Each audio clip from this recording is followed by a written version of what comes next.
আসসালামু আলাইকুম। আমি এখন দিনাজপুরের কান্তাজির মন্দির থেকে বলছি। সবাইকে শুভ সকাল।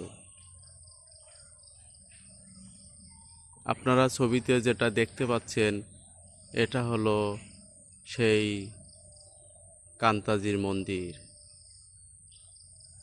জায়গাটা অনেক সুন্দর।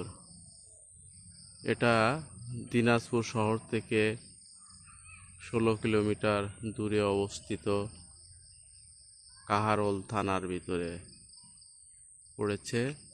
এখানে সুন্দর সুন্দর অনেক কিছু জিনিস দেখার আছে। এই যে বট গাছটা দেখছেন, অনেক বড় একটা বট গাছ, অনেক সুন্দর।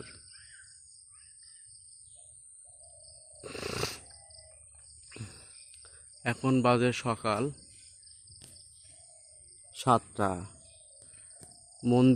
মন্দিরের মেন ফটক এখনো খোলে নাই, তাই আমরা ভিতরে যেতে পারি নাই। আমরা মন্দির বাউন্ডারি বা ক্যাম্পাসের ভিতরে আছি। আমার সাথে আছে রংপুরের বাবুল ভাই। এপাশে খোলা মাঠ, ওপাশে একটা পরিত্যক্ত মন্দির আছে, দেখা যাচ্ছে এখান থেকে। ওই যে দেখা যায় একটা পরিত্যক্ত মন্দির। এপাশে খোলা মাঠ, ধান ক্ষেত, সামনে দেখা যায় শালবন।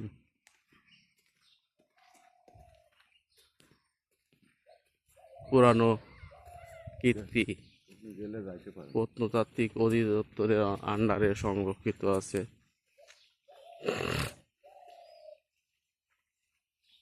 একজন মহিলাকে দেখা যায়, উনি গরু নিয়ে যাচ্ছেন।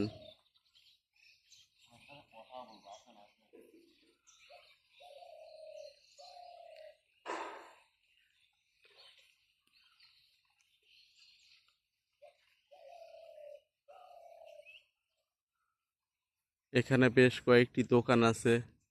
আমরা এখান থেকে সকালের নাস্তা শেষ করব।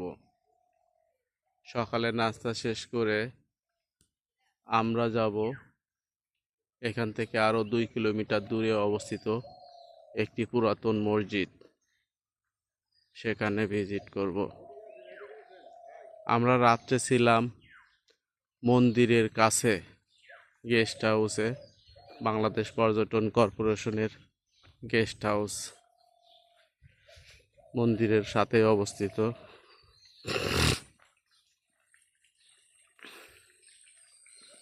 খুবই সুন্দর লাগতেছে সকালবেলার মিষ্টি মিষ্টি রোদ,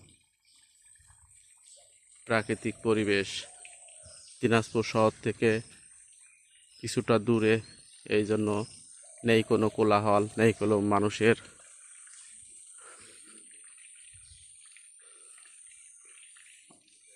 ভিড়, নেই কোনো গাড়ির ভিড়। এটাও মন্দিরের একটা জায়গা, এটা পুরাতন একটা মন্দির। এই পাশে সবুজ ক্ষেত, সবুজ বাগান, আবার ধান পাকা শুরু হয়ে গেছে, ধান কাটছে কৃষকরা। সবাইকে শুভ সকাল, ধন্যবাদ।